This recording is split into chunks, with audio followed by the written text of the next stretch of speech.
রক্ত বলে। একদিন না, 2 দিন না, টানা 40 দিন যাবত আল্লাহর কাছে আল্লাহ আল্লাহ জিকির করে, আল্লাহকে কাছে ক্ষমা চায়।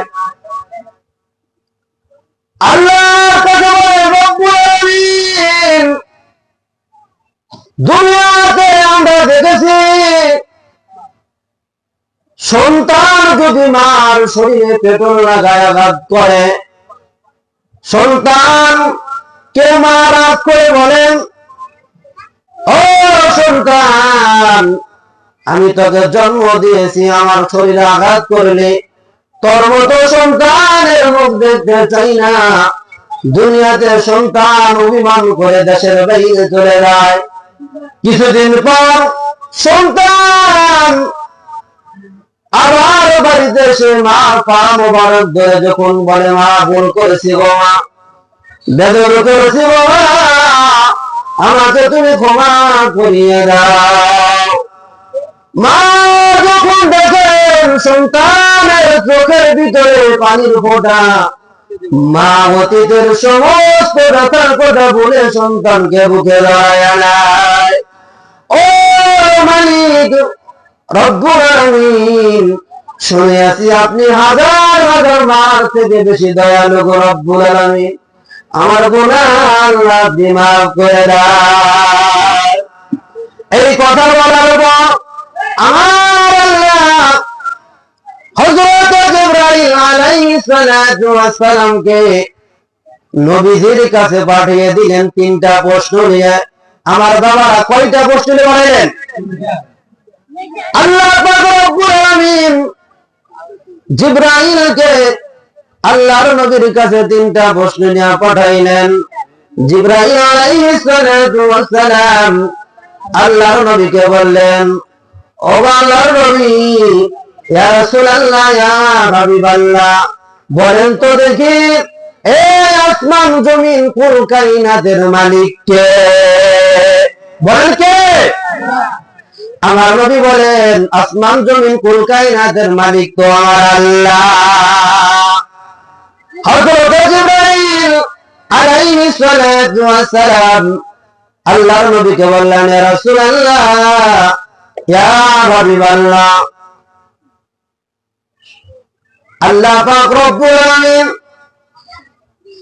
আশরাফুল মাখলুকাত মানুষ, এই মানুষকে রিজিকের ব্যবস্থা কে করেছেন?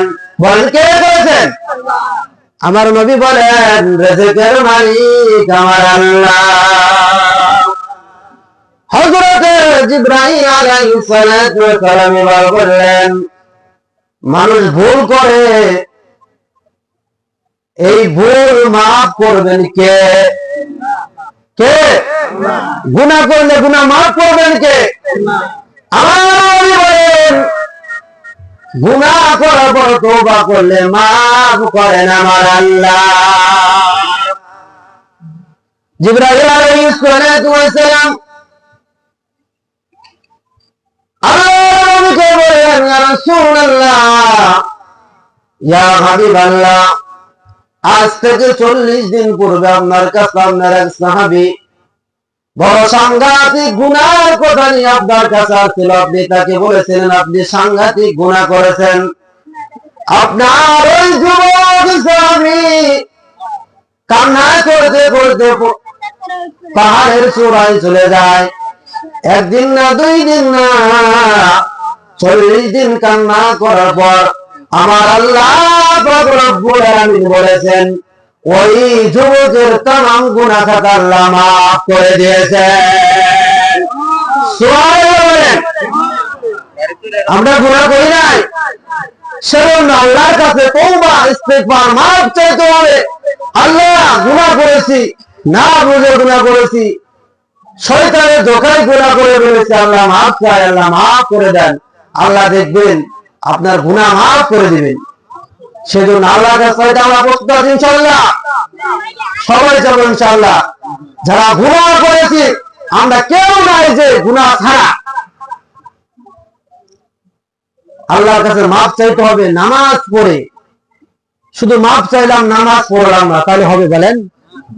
হ্যাঁ, আগে নামাজ, নামাজ ঠিক রেখে এরপরে আমাদের কি করতে হবে? তওবা করতে হবে, আল্লাহর কাছে মাফ চাইতে হবে, তাহলে আল্লাহ মাফ করবেন। আমরা তো শুধু দুনিয়ার কাজকর্ম, অর্থ সম্পদ নিয়ে দুনিয়ার লোভে পড়ে আছি। আল্লাহ রাসূল সাল্লাল্লাহু আলাইহি ওয়াসাল্লাম বলেন, আল কাইয়িসু মান দানা নাফসাহু ওয়া আমিলা লিমা বাদাল মাউত ওয়াল আজিজু মান ইত্তাবা হাওয়াহু নাফসাহু ওয়া তামান্না আলাল্লাহ। আল্লাহ নবী বলেন, আমার উম্মতের ভিতরে তাই তো জ্ঞানী যারা মৃত্যুর আগে মৃত্যুর সামান জোগায়। কথা বলেন ঠিক কিনা? আমরা যারা দুনিয়াতে আসছে আমাদের মৃত্যুবরণ করতে হবে, তো মৃত্যুর আগে মৃত্যুর সামান জোগাড় করতে হবে। আজরাইল আলাইহিস সালাতু ওয়াস সালাম আমার আপনার নিকটে আসবে। হ্যাঁ, সবাই নিকটে আসবেন। সেই মৃত্যুর কথা বেশি বেশি স্মরণ করতে হবে। আমাদের সবচেয়ে কাছে কি বলেন তো? হযরতে দাউদ আলাইহিস সালাতু ওয়াস সালামের নাম আপনারা শুনেছেন? শুনেছেন? পয়গম্বর দাউদ আলাইহিস সালাতু ওয়াস সালামের 10টা সন্তান, কোন কোন বর্ণনা পাওয়া যায় 12টা সন্তান। পয়গম্বর দাউদ আলাইহিস সালাতু ওয়াস সালাম যখন বৃদ্ধ হয়ে গেলেন, আগেকার মানুষের সম্পদ কম ছিল না বেশি ছিল? কম ছিল না বেশি ছিল? পয়গম্বর দাউদ আলাইহিস সালাতু ওয়াস সালামের অনেকগুলো সন্তান বৃদ্ধ হয়ে যাবে, বৃদ্ধ হয়ে গেছে, এমন সময় সন্তানদেরকে ডাক দেয়, বলেন বাবারা শোনো, আমার অনেকগুলো সম্পদ, আমার সিংহাসন কোন ছেলেকে দিব?